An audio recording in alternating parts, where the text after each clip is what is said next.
On trie depuis longtemps en France métropolitaine, mais qu'en est-il pour les départements d'outre-mer?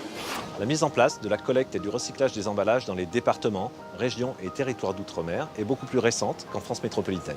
Elle a démarré en 2002 sur l'île de la Réunion et s'est étendue progressivement sur tous les territoires. Guadeloupe, Saint-Martin, la Martinique, Saint-Pierre-et-Miquelon, Mayotte et la Guyane.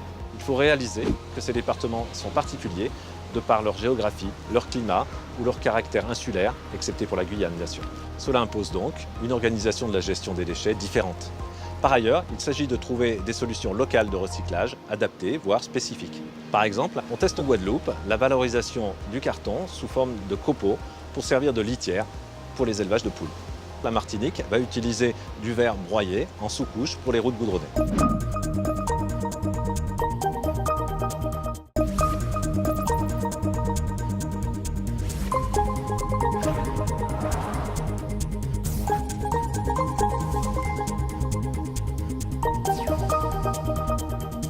Quel est le bilan du recyclage en France?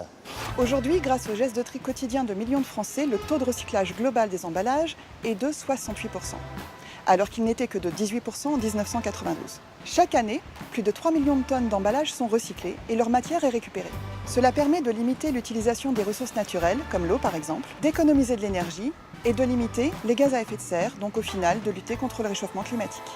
Les emballages ne doivent plus être considérés comme des déchets, mais comme de nouvelles ressources. Ils ont une valeur économique parce qu'ils peuvent être utilisés comme de la matière vierge qui sert à fabriquer de nouveaux produits. C'est donc une source d'approvisionnement pour l'industrie. Le recyclage est devenu une activité pérenne, une activité majoritairement locale qui sert donc à l'économie des territoires. 89% des emballages que nous trions est recyclé en France, 10% dans les pays limitrophes, en Europe, et 1% à l'international.